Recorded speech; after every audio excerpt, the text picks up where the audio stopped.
थोड़ा थोड़ा पीछे हो जाओ जी। भारतीय जनता पार्टी राजस्थान की एक बृहद कार्य समिति जयपुर में होने वाली है, जिसमें देश में नरेंद्र मोदी जी की लगातार तीसरी बार सरकार बनने के बाद और राजस्थान में भारतीय जनता पार्टी की सरकार बनने के बाद पूरे प्रदेश भर के लगभग 8,000 से ज्यादा डेलीगेट उसमें भाग लेंगे। गुलाबी नगरी की जेआईसीसी एक कैंपस में यह बृहद कार्य समिति होने वाली है। भारत सरकार के कैबिनेट मंत्री और मध्य प्रदेश के पूर्व मुख्यमंत्री माननीय शिवराज सिंह जी चौहान और भारतीय जनता पार्टी के राष्ट्रीय महासचिव दुष्यंत गौतम जी दोनों केंद्र की ओर से उस कार्य समिति में भाग लेंगे। क्या कर रहे हो यार? हमारी इस कार्य समिति को लेकर वाले हमारे सहप्रभारी जी और हमारे पूरे प्रदेश की टोली लगातार अलग अलग व्यवस्थाओं का जिम्मा सब लोगों को दिया है, क्योंकि इस प्रकार की कार्य समिति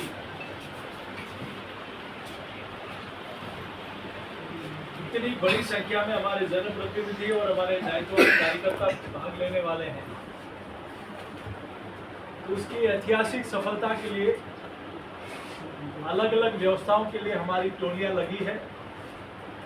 कार्यकर्ता में उत्साह है कि मंडल महामंत्री तक के कार्यकर्ता इस प्रदेश कार्य समिति में भाग लेने वाले हैं।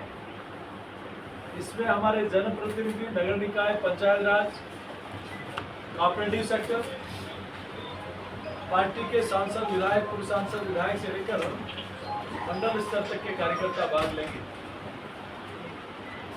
लगातार 60 वर्षों के बाद कैसे करिश्माई नेतृत्व में लगातार तीसरी बार केंद्र में सरकार भाजपा एनडीए की बनी है, तो ऐसे में हमारे राजस्थान के 4 माननीय मंत्रियों का भी केंद्र की सरकार में माननीय मोदी जी ने उसमें अपना स्थान दिया है, तो उन सभी का भी अभिनंदन होगा और हमारे सभी सांसदों का भी स्वागत होगा। 2 सत्रों में चलने वाली इस कार्य समिति में हमारी आगामी कार्य योजनाओं पर भी चर्चा होगी।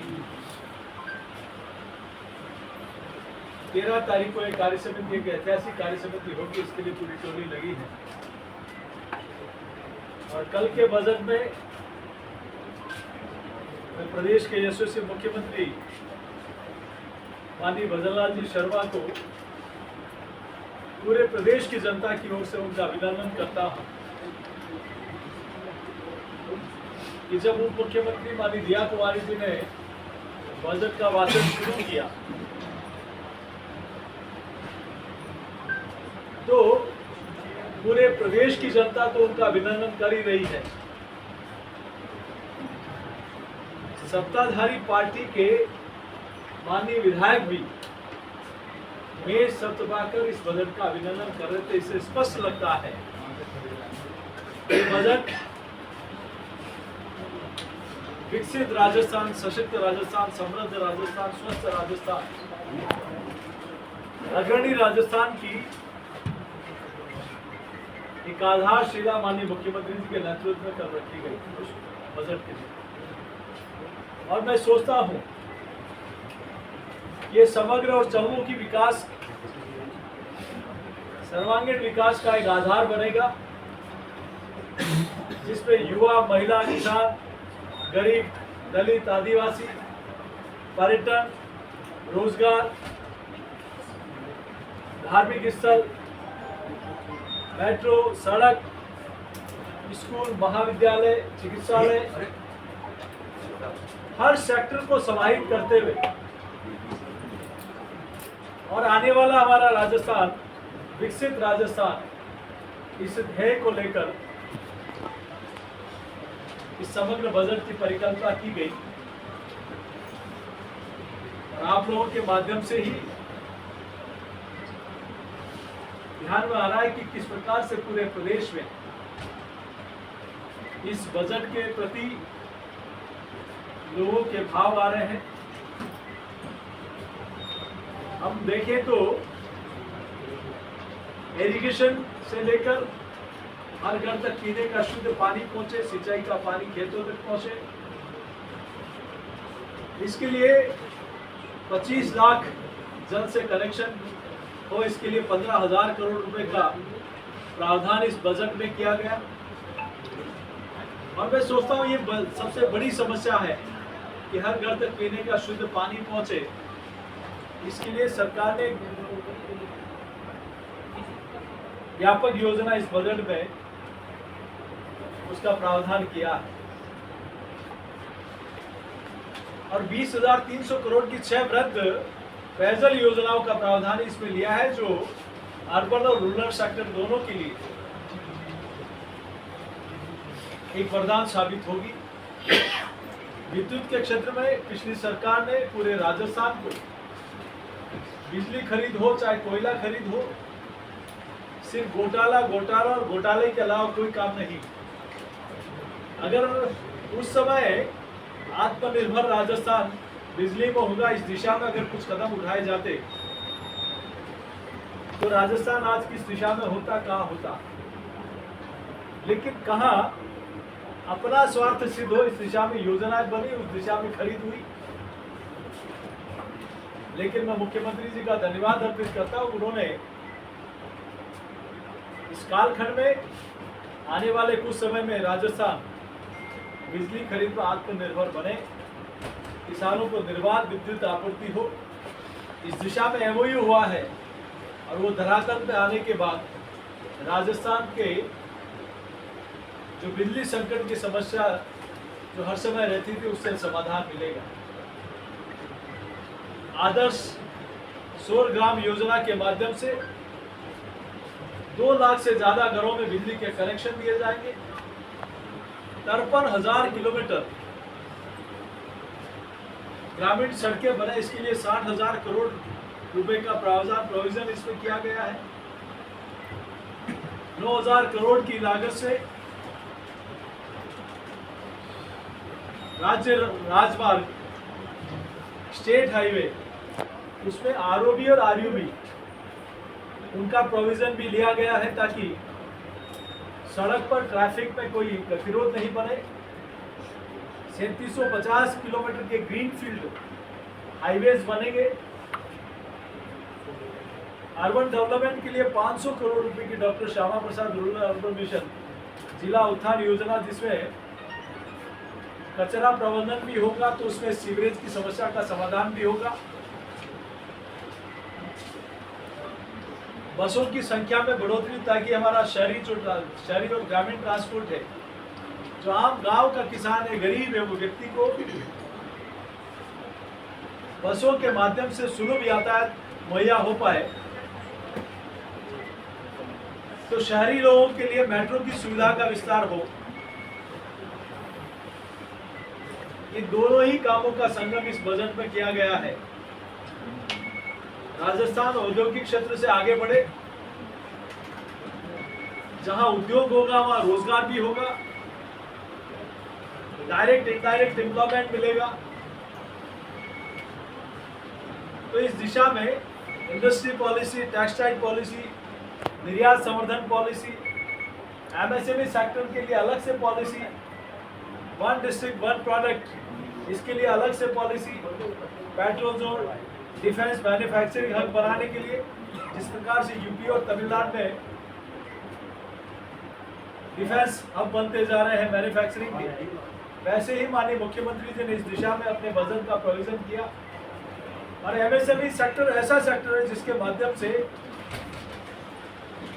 एंटरप्रेन्योर्स, जो हमारे नए युवा उद्यमी हैं, और भी जो लोग अपने दम पर काम कर सकते हैं, ऐसे लोगों को एक नई पॉलिसी बनाकर उन लोगों को अवसर देने का काम होगा। चूंकि टूरिज्म राजस्थान की बहुत बड़ी इंडस्ट्री है, यहाँ की जीडीपी में 5.6% का कंट्रीब्यूशन है, तो ऐसे में यहाँ पर्यटन कैसे बढ़े, इस दिशा में हमारे कई ऐतिहासिक मॉन्यूमेंट भी है जो वर्ल्ड हेरिटेज में शामिल है। हमारे किले हैं, हमारी ऐसे कई स्थान हैं जिसको देश दुनिया के लोग उनको देखने आते हैं।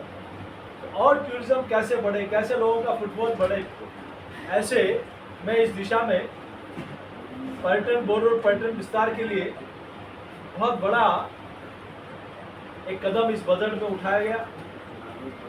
1 लाख सरकारी भर्ती इस वर्ष में और आने वाले समय में पूरे कालखंड में 4 लाख सरकारी भर्ती करने का निर्णय मैं सोचता हूँ राजस्थान के युवाओं के लिए एक स्वर्णिम अवसर प्रदेश की सरकार ने देने का निर्णय किया है।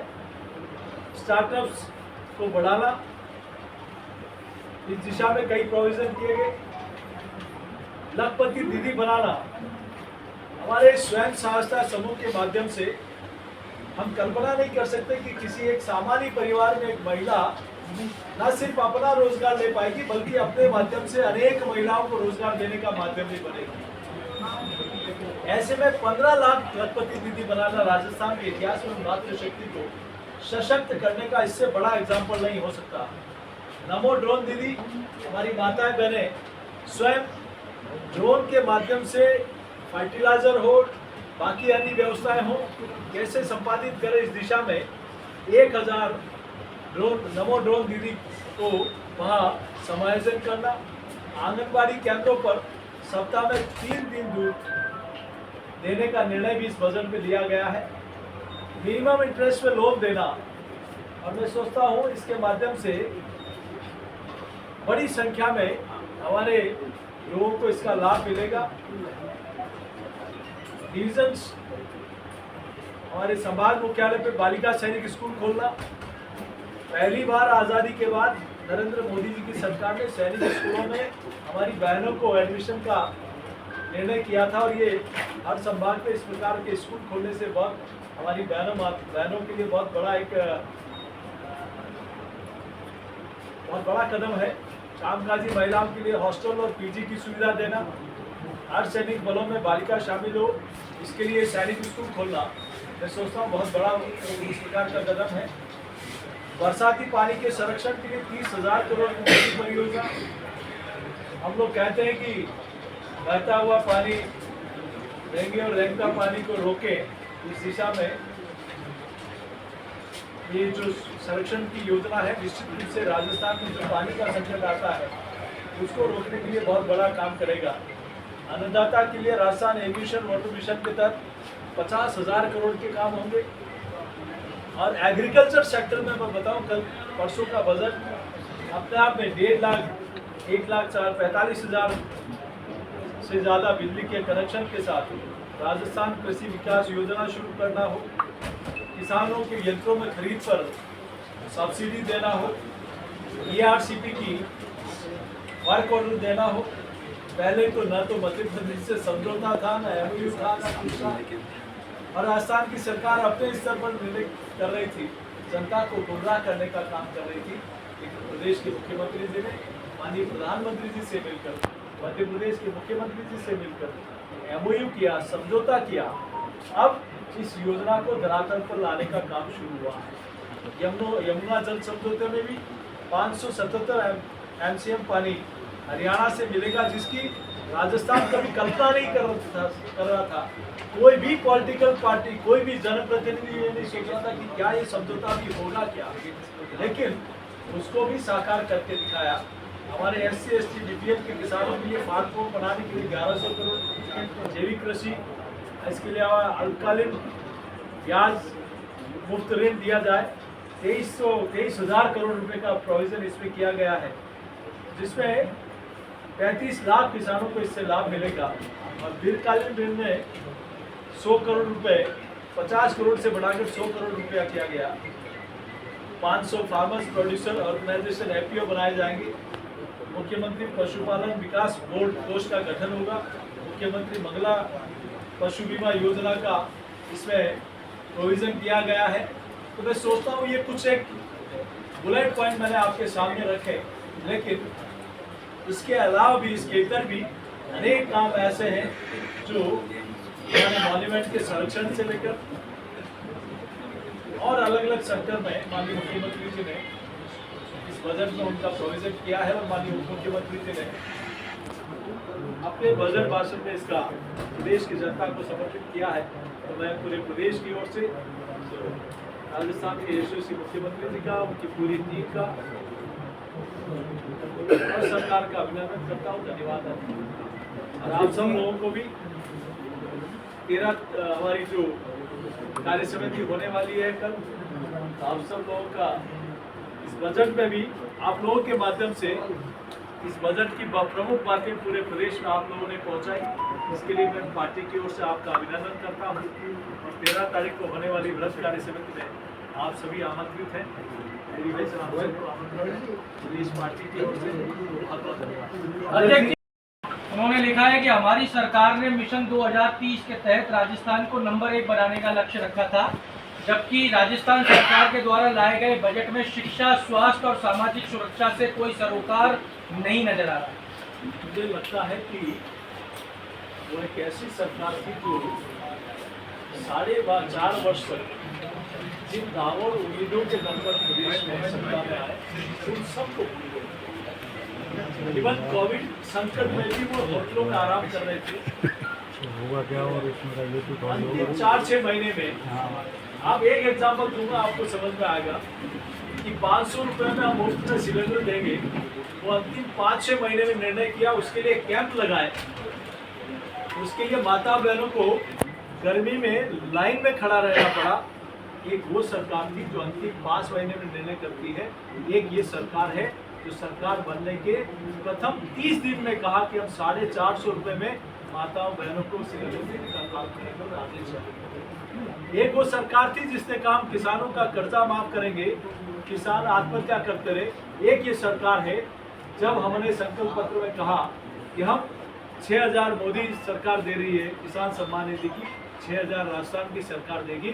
और माननीय मुख्यमंत्री जी ने टोंक की धरती पर किसानों के खातों में 2000 रुपये डालने का काम कर दिया। एक वो सरकार थी जिसने सिर्फ नारे और वादे दिए, हमने झुंझुनू की धरती पर पेंशन बढ़ाने का निर्णय कर दिया। एक वो सरकार थी जो 5 वर्ष तक डीजल और पेट्रोल में प्रदेश के गरीब का, किसान का जेब काटती रही, लेकिन अपना हमारा टैक्स कम नहीं किया। और माननीय मुख्यमंत्री जी ने 6 रुपये और 7 रुपये से ज़्यादा तक डीजल और पेट्रोल में किसान और गरीबों को राहत देने का काम किया। तो कांग्रेस को बोलने का राइट नहीं है। उन्होंने हमेशा प्रदेश को बिजली के क्षेत्र के अलावा अन्य क्षेत्रों में भी पीछे लाने का काम किया। लेकिन ये जो बजट है राजस्थान, विकसित राजस्थान की आधारशिला वाला बजट है। और 5 वर्षों में जो बीमारू राज्य राजस्थान को बना दिया, वहां से निकल राजस्थान अग्रणी राज्यों में खड़ा। आप मिशन 2030 को कैसे देख रहे हो? मिशन 2030 है या मिशन 2028 में राजस्थान पहले मैदान का जाएगा? देखिए, मैं एक छोटा सा एग्जाम्पल आपको बताता हूँ। देश की जनता तो सराहना कर रही है, कांग्रेस के नेता भी, सदन के सदस्य भी कह रहे हैं कि ये बजट कराकर पाएगा, हमें 2028 होगा। तो ये प्रदेश की जनता का विश्वास भाजपा के साथ था कि भाजपा जो कहती है वो करती है। हमने अब तक 45% से ज़्यादा जो संकल्प पत्र भाजपा ने बनाए थे, माननीय मुख्यमंत्री जी ने 45% कामों पर अमल कर दिया। हम 100% इन कामों को पूरा करेंगे। केजरीवाल को अंतरिम राहत मिली है कोर्ट ने, हालांकि वो जेल में रहेंगे, सीए का मामला चल रहा है, वो किस तरह देखते हैं आप? देखिए, भ्रष्टाचार कहीं भी हो, कोई भी करे, इसका कोई स्थान राजनीति में और कहीं भी नहीं होना चाहिए। मैं सोचता हूँ कि जिस प्रकार से दिल्ली की जनता को गुमराह करके जनमत देना और उसके बाद भ्रष्टाचार का महातांडव दिल्ली की जनता ने देखा है, जो स्लीपर पहनकर और नाटक करके जनता का वोट लिया था, किस प्रकार से शीश महल बने थे, किस प्रकार के घोटाले हुए थे, जनता सब देखती है, जनता सब जानती है। इसलिए माननीय न्यायालय का जो निर्णय है उसमें मेरा कोई विरोध नहीं है, लेकिन राजनीति में और अन्य क्षेत्रों में भी भ्रष्टाचार का कार्य समिति को लेकर सवाल सर, 5 सीटों पे उपचुनाव होना है सर, बीजेपी की क्या ले? पहले भी देखिए, अभी जिला परिषद के पंचायत समिति के चुनाव हुए, 4 जिला परिषद के चुनाव में जब भाजपा उनको 3 सीटें मिली और एक मिर्जापुर डिवीजन में एक इंडिपेंडेंट को मिली है, बाप को मिली है, कांग्रेस को 0 मिला है। सच्चाई है कि ये पांचों विधानसभाएं कांग्रेस और कांग्रेस के अलायंस के पास लंबे समय से है,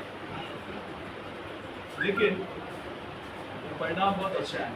अध्यक्ष जी, किरोड़ीलाल मीणा ने मंत्रिपद से इस्तीफा तो दे ही दिया, लेकिन आज उन्होंने सदन में गैर हाजिर रहने की अनुमति मांगी पूरे विधानसभा सत्र में, तो क्या उनकी नाराजगी दूर नहीं हुई? नहीं, कोई नाराजगी नहीं, वो पार्टी के संबंध में बातचीत है। हमारे सीनियर लीडर हैं, वर्षों से इस पार्टी में लंबे समय से उन्होंने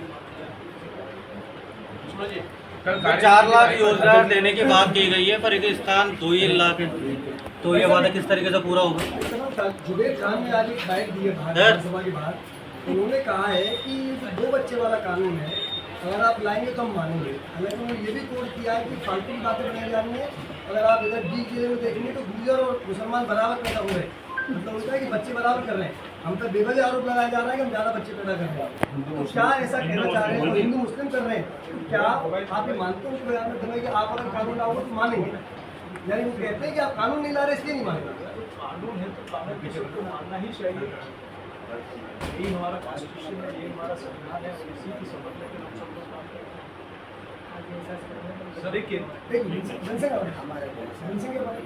लेकिन ये सच्चाई है कि इस देश में कई बार बातें उठती है कि सबको समानता का अधिकार है। टैक्स जो लोग देते हैं, कई बार बातें आती है कि इस प्रकार से सबको सुविधाएं मिले, तो ऐसे में सरकार के कानून के अलावा भी जिस प्रकार की व्यवस्था है वो सब व्यवस्थाओं में सब लोगों को उसकी पालना करनी। मैं सब एक सवाल सचिन पायलट ने ये कहा है विधानसभा के अंदर कि जो 5 सीटें हैं चुनाव होने वाले हैं उनके ऊपर कांग्रेस जीते, केवल बीजेपी है वो धरातल पे काम नहीं कर रही, ओनली कागजों के अंदर वो घोषणाएं कर रही है। क्या कहेंगे? ये तो वक्त बताएगा, चुनाव के नतीजे आएंगे तो। अध्यक्ष जी, कार्य समिति को लेकर वृहद कार्य समिति आप लोग कर रहे हैं, मंडल स्तर तक के पदाधिकारियों को बुला रहे हैं, क्या ऐसा लगता है कि पहली बार हो रहा है ये? और दूसरी बात, क्या लोकसभा चुनाव के बाद आत्मविश्वास की कमी आई है, इस वजह से बूस्टअप करने के लिए बुला रहे हैं, या कोई और अन्य कारण है कि मंडल स्तर तक के लोगों को बुला? सर बैठ के 8,000 बैठ के संख्या 8,000। देखिए, आत्मविश्वास की कोई कमी नहीं है। भारतीय जनता पार्टी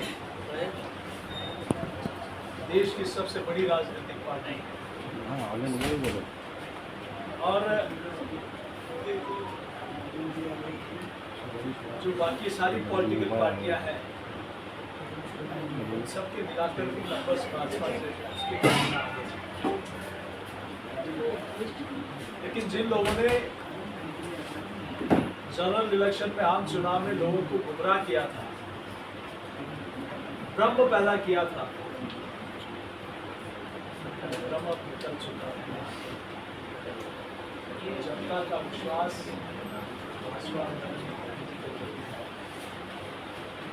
इसलिए ये हमारी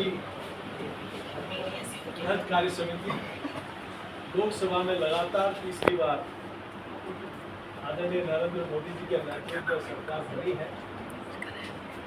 इसलिए पूरे प्रदेश भर के हमारे मंडल स्तर तक के कार्यकर्ता, जो हमारी यूनिट है वहाँ तक के कार्यकर्ता और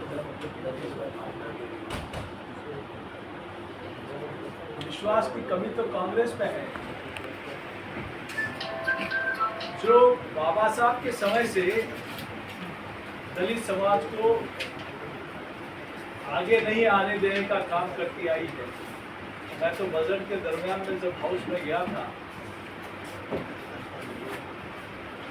तब लीडर अपोजिशन को भी वहाँ कांग्रेस के जो सत्ताधारी कांग्रेस के जो चीफ हैं वहाँ उनको भी दबाने का काम करते हैं। तो इनका अभी से बाबा साहब के समय से अभी तक वो रवैया है वो बदला नहीं। तो सदन में भी लीडर अपोजिशन टीकाराम जूली जी है और वहाँ भी उनको दबाने का काम करते हैं। तो ये गति कांग्रेस की है। भारतीय जनता पार्टी विश्वास के साथ लड़ रही है और कांग्रेस को विधानसभा में भी शिकस्त दी और आने वाले समय में जो बाई इलेक्शन भी है उसमें भी भाजपा जीतेगी।